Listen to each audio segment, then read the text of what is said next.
नमस्कार साथियों। जिसका बहुत समय से इंतजार था कि कैग की रिपोर्ट्स विधानसभा के पटल पर रखी जाएंगी, फाइनली कल वो दिन आया और उम्मीद के अनुरूप ही 14 में से सिर्फ एक कैग रिपोर्ट कल टेबल की गई। आप सब जानते हैं कि कांग्रेस ने इसको इनिशिएट करते हुए इस कैग रिपोर्ट में जो तथ्य सामने आए हैं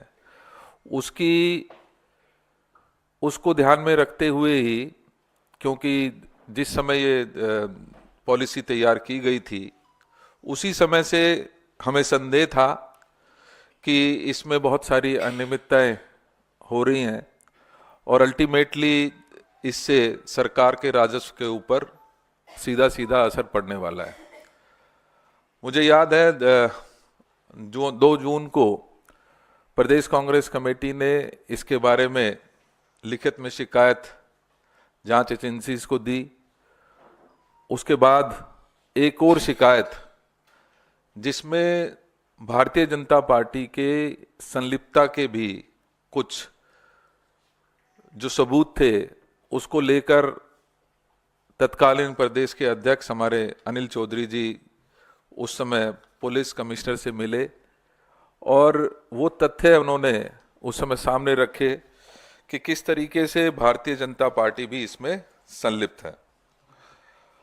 जहां आज मैं स्वागत करता हूं कि कम से कम ये टेबल की गई, लेकिन इसके साथ साथ हमारे कुछ प्रश्न जो बचे थे कि क्यों नहीं 14 की 14 अभी तक टेबल की गई।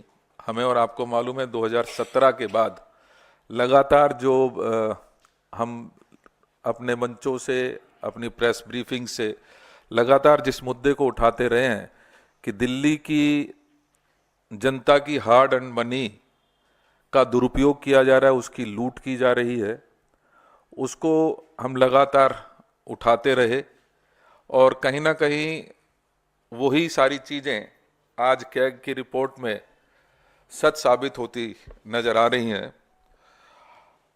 हम ये चाहेंगे कि ये सबसे पहले तो ये जो कैग की रिपोर्ट्स हैं इनको, क्योंकि पीएसी में डिस्कस होना बहुत ज़रूरी है, तो जल्दी से जल्दी एक समयबद्ध तरीके से ये पीएसी की फॉर्मेशन हो और उसमें इन रिपोर्ट्स को प्रॉपर तरीके से जांच की जा सके और आगे जिन लोगों ने इस लूट में संलिप्त थे उन लोगों को सज़ा मिल सके।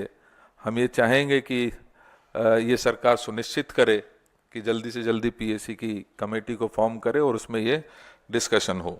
लेकिन इसके साथ साथ क्योंकि कई ऐसे पहलू हैं, हम और आप जानते हैं कि पीएसी की परंपरा ये रही है कि जो वैसे तो इसमें ऑपोजिशन के जो लीडर होते हैं वही उसको चेयर करते हैं, लेकिन दिल्ली में लगातार हमने देखा कि जो शासन में सरकार होती है वही इसको लीड करती है।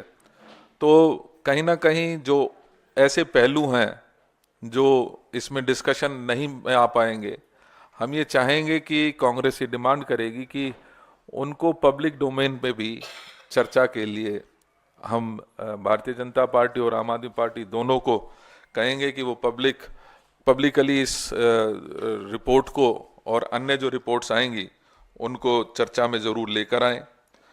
कुछ महत्वपूर्ण बिंदु जो मैं अभी आपके सामने इसके बारे में बात करना चाहता हूँ, डिटेल में भाई संदीप दीक्षित जी करेंगे, लेकिन मुझे ये लगता है कि ये जो ऑडिट रिपोर्ट है, आप सब जानते हैं कि 2017-18 से लेकर 2021 के बीच की इसमें सारे जो ऑडिट्स हैं वो उस समय के दौरान जो भी घटनाएं हुई हैं उसको इसमें चर्चा में आई है। लेकिन इसमें महत्वपूर्ण पहलू ये है कि महत्वपूर्ण पहलू विशेष रूप से भाजपा और उसके बड़े नेताओं और तत्कालीन उपराज्यपाल की भूमिका से जुड़े कुछ सवालात हैं जो नज़रअंदाज इस रिपोर्ट में किए गए हैं। प्रमुख इसमें अनसुलझे जो प्रश्न हैं उसमें 1 वर्ष के भीतर 3 आबकारी निदेशकों को बदलने का निर्णय क्यों और किसने लिया। आप जानते हैं कि तीन तीन जिस समय ये आबकारी नीति बन रही थी उस समय तीन तीन कमिश्नरों को बदला गया। तो ये किसके आदेशों पर किया गया और ये निर्णय क्यों लिया गया? इसके साथ साथ दिल्ली में शराब के नए ब्रांड्स को बढ़ावा देने का काम की जांच जरूरी है। आप जानते हैं कि बहुत सारे ऐसे नए ब्रांड्स इस दौरान इन्होंने इंट्रोड्यूस किए जिसकी जांच बहुत जरूरी है। इसके साथ साथ केजरीवाल सरकार की लाई गई शराब नीति को लागू करने की अनुमति तत्कालीन उपराज्यपाल ने दी थी, फिर इस पर कोई जांच आज तक क्यों नहीं हुई है?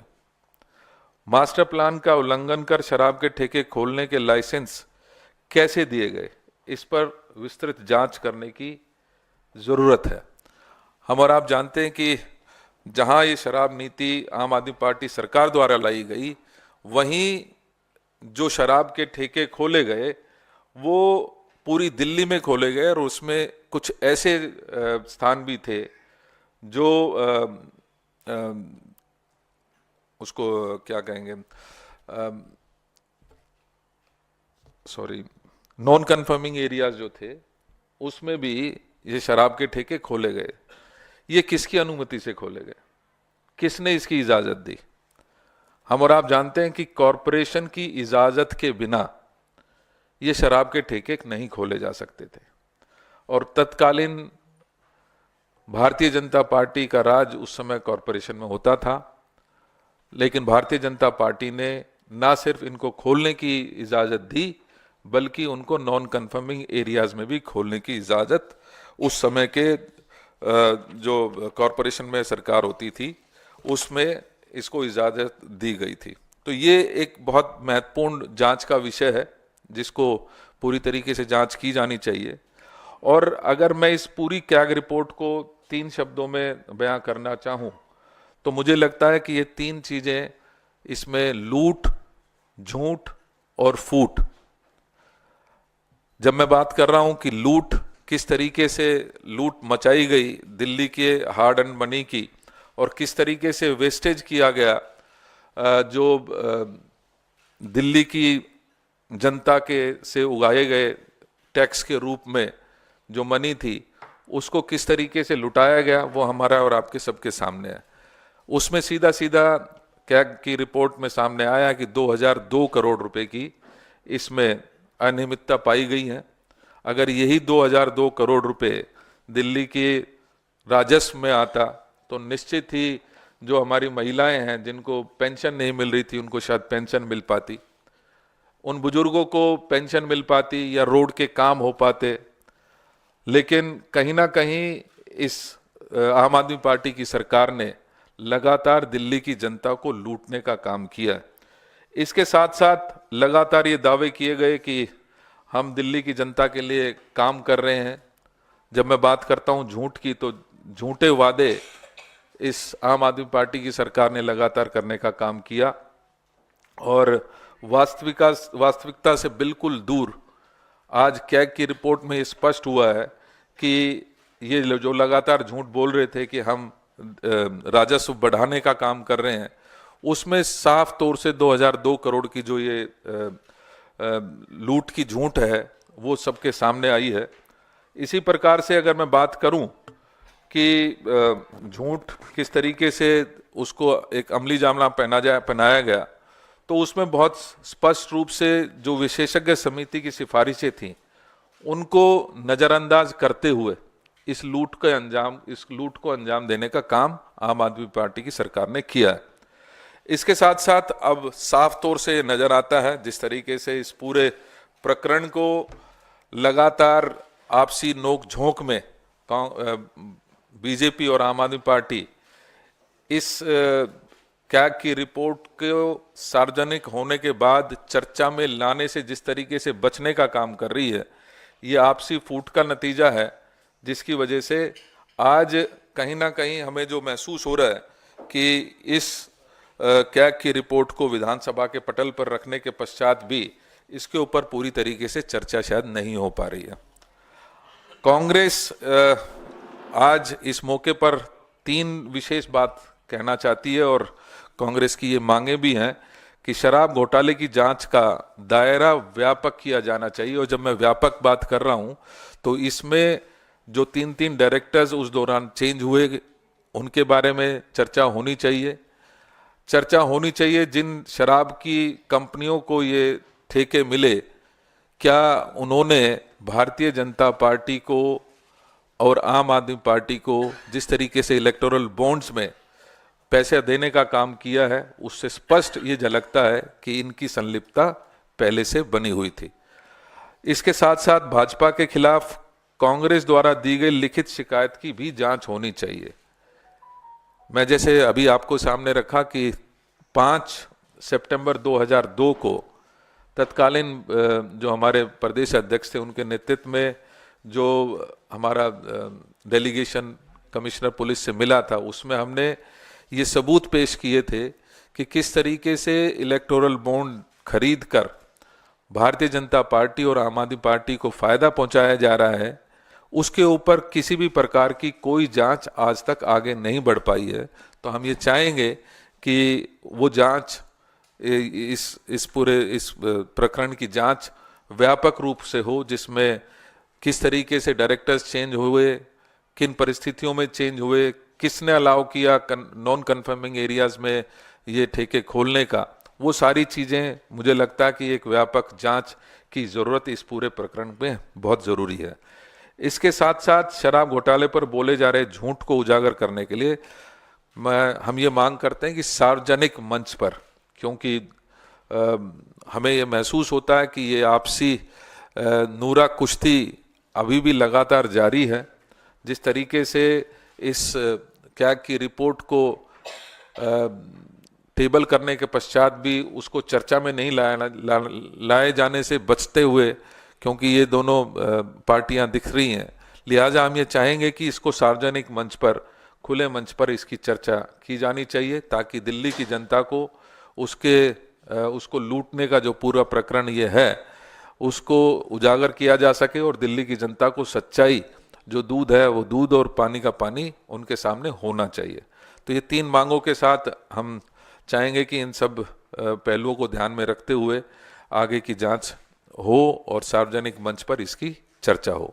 आगे की डिटेलिंग, क्योंकि मैंने कहा था कि भाई संदीप दीक्षित जी अब आपके सामने और डिटेल्स के साथ रखेंगे। थैंक यू देवेंद्र भाई। पहले तो मैं देवेंद्र भाई की तरफ से, अपनी तरफ से सबको महाशिवरात्रि की बहुत बहुत शुभकामनाएं देता हूँ।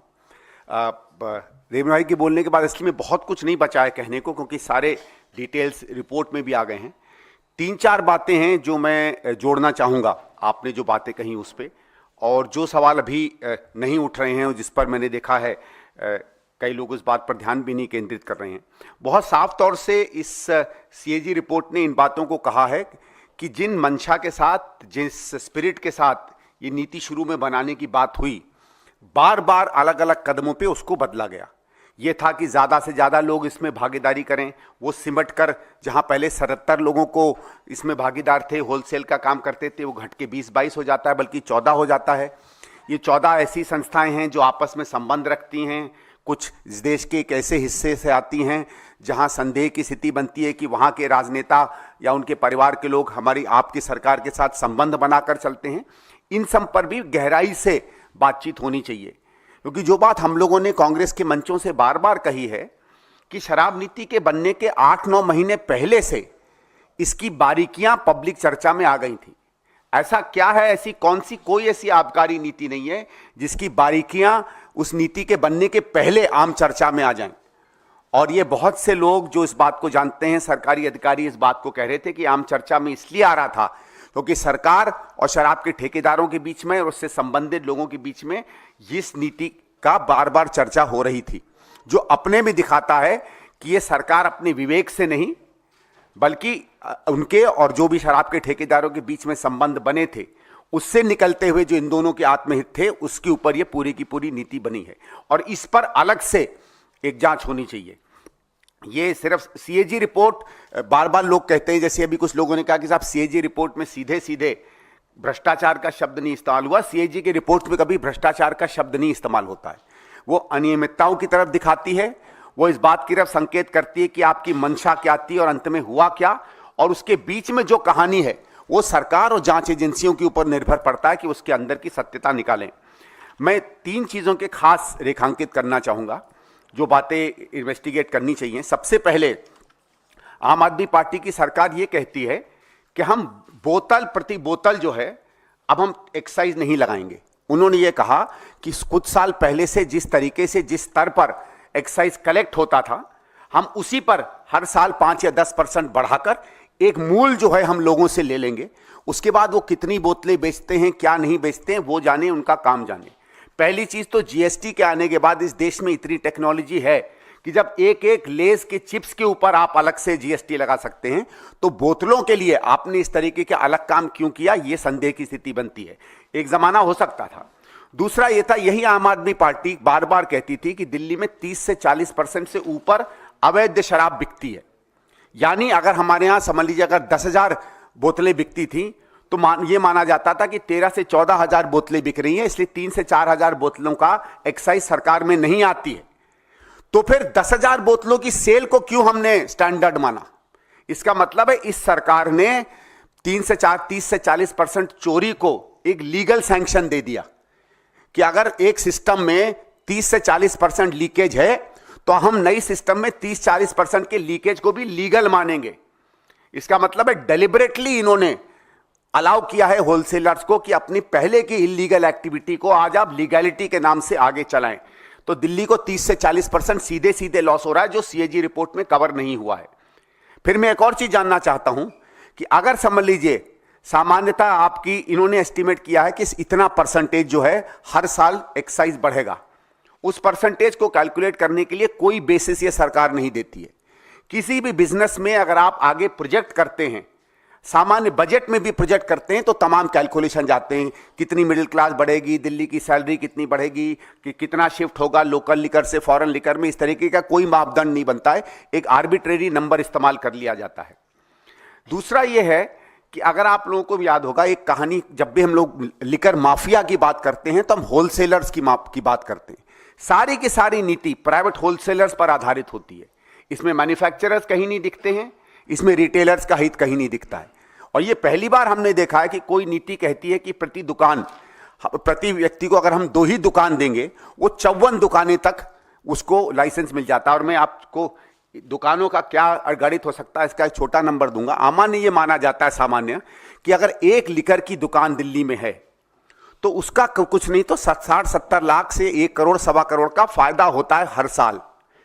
तो जिस एंटिटी को 2 करोड़ का साल में फायदा होना चाहिए था, आपने केवल एक पेन से उसको, अगर आप 50 या 52 दुकानें माने तो 50 करोड़ का उसने फायदा कर दिया। तो आपके दस्तखत से जो व्यक्ति 2 करोड़ कमा सकता था, अगर 50 से 52 करोड़ कमा सकता है, तो ये बात मैं तो नहीं मान सकता कि अंदर केवल आपके अंदर में जनहित होगा।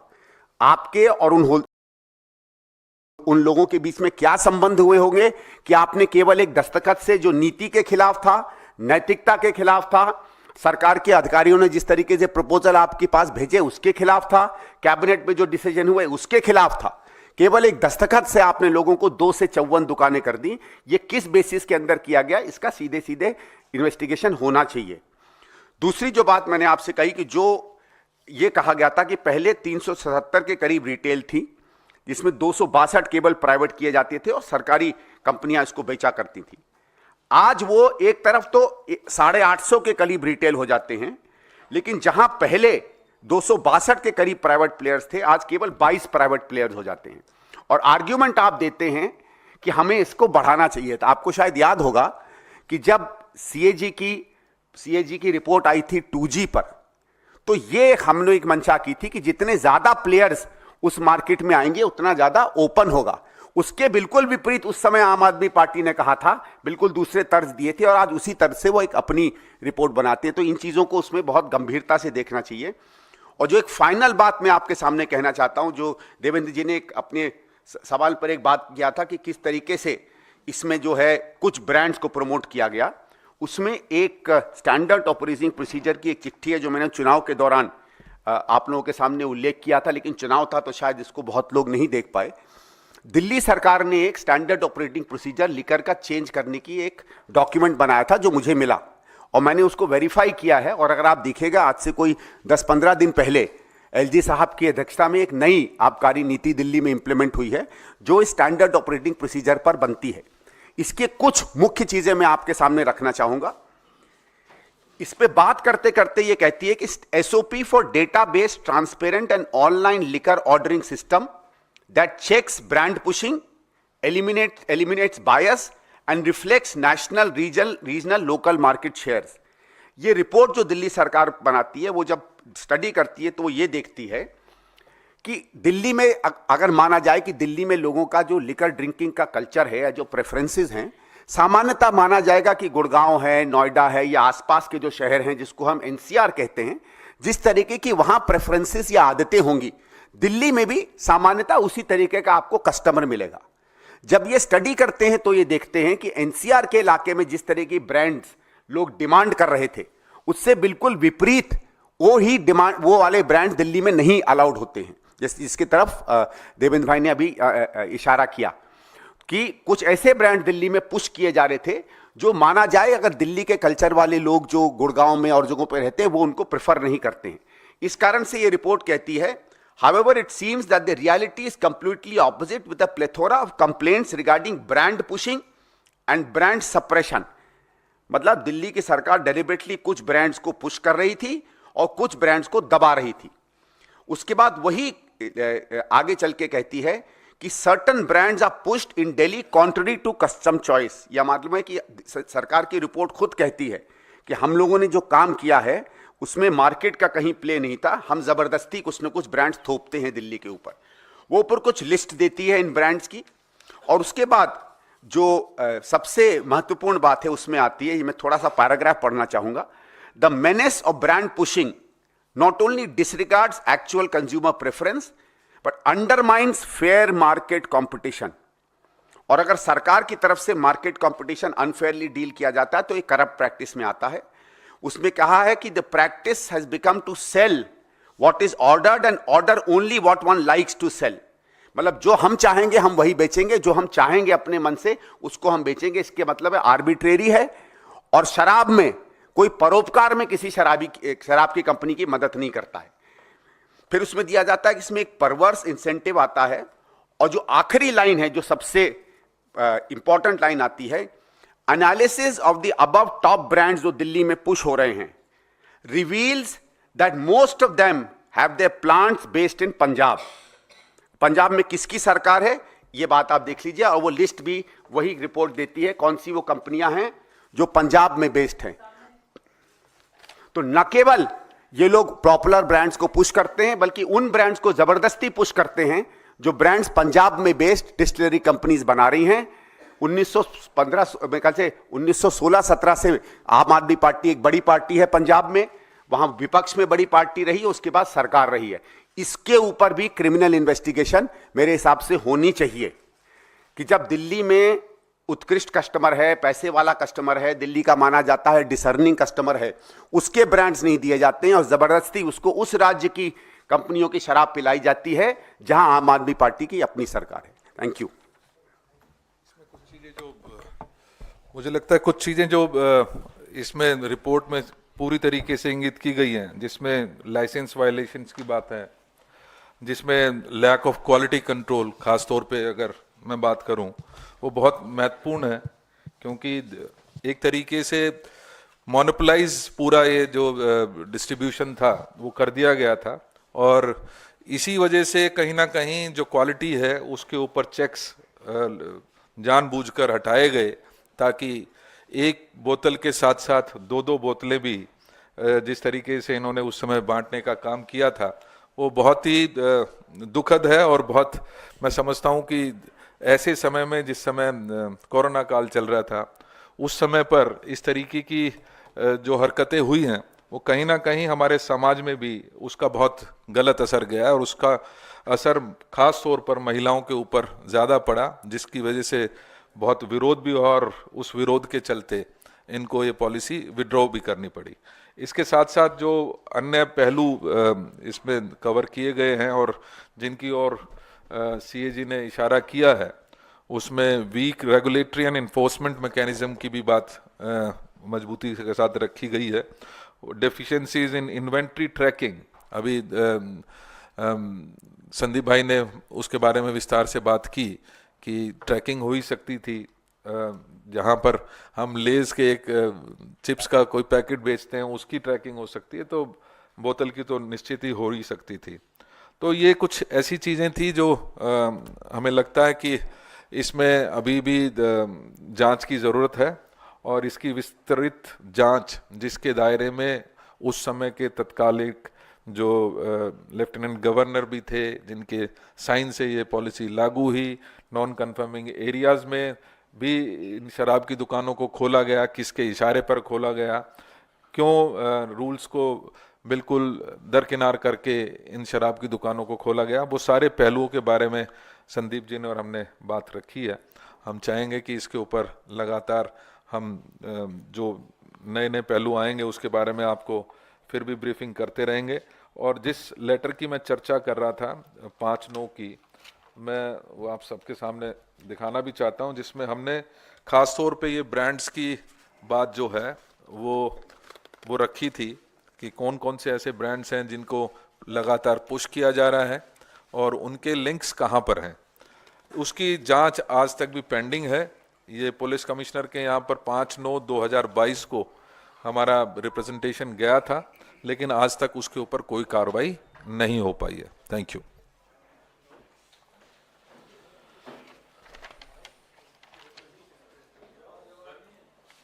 जी,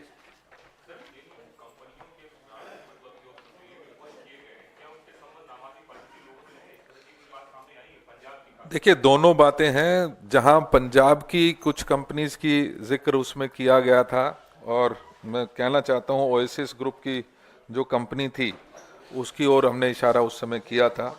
इसके साथ साथ जो सोम ग्रुप ऑफ कंपनीज हैं मध्य प्रदेश की, जिन्होंने लगभग 2 करोड़ रुपया उस समय भारतीय जनता पार्टी को इलेक्टोरल बॉन्ड्स के रूप में दिए थे, उसके साक्ष्य हमने उस समय प्रोवाइड किए थे।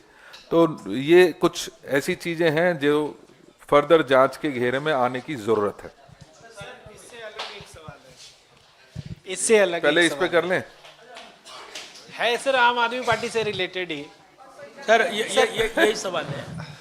ये जो आप विस्तृत जांच की मांग कर रहे हैं, क्योंकि केंद्र में बीजेपी की सरकार है, और किस तरह की विस्तार से जांच की मांग आप कर रहे हैं, कौन सी जांच मांग रहे हैं आप? हमने बहुत विस्तार से आपके बारे में इस सारे के बारे में चर्चा की, और सीएजी रिपोर्ट क्लियरली ये कहती है कि डिस्ट्रीब्यूशन के बारे में और जो लॉसेस थे उसके बारे में इन्होंने चर्चा की है। लेकिन जैसे मैंने कहा कि इसी दौरान जिस समय ये पॉलिसी बन रही थी उस समय 3-3 डायरेक्टर्स को चेंज किया जाता है। नॉन कन्फर्मिंग एरियाज में शराब की दुकान खोलने की इजाज़त मिलती है। ये सारे ऐसे पहलू हैं, या जो ब्रांड्स हैं, पर्टिकुलर ब्रांड्स जिनको पुश किया जा रहा है, वो किसके इशारे पर किया जा रहा था, कौन कौन उसमें संलिप्त थे, वो सारी चर्चाएं के ऊपर हम चाहते हैं विस्तार से जांच की जानी चाहिए।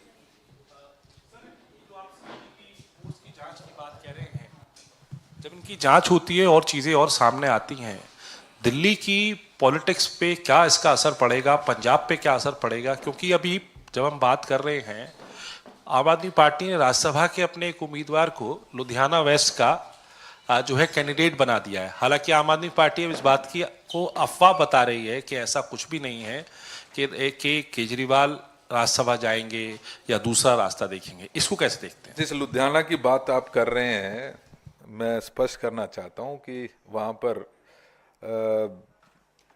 संदिग्ध हालातों में जो वहाँ के उस समय के विधायक थे उनकी मौत हुई, आपको मालूम है, जिसको आत्महत्या के रूप में दिखाया गया है। मैं उसके ऊपर ज़्यादा चर्चा तो नहीं करना चाहता, लेकिन ये ज़रूर चर्चा करना चाहता हूँ कि आज पंजाब में माहौल बदले हुए हैं। तो जिस स्ट्रैटेजी के तहत वो किसी राज्यसभा मेंबर को उतारने की बात कर रहे हैं, पहले वो जीतेंगे, उसके पश्चात ही शायद आगे का रास्ता खुलेगा।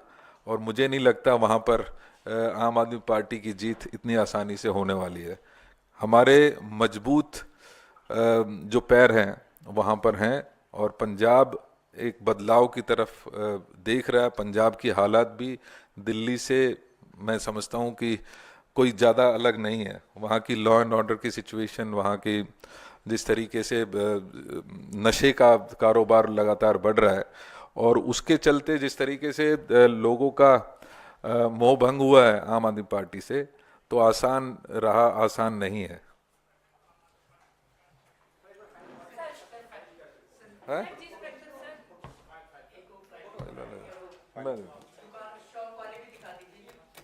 मैं निकाल के देता हूँ, वो भी दिखा दीजिए सर।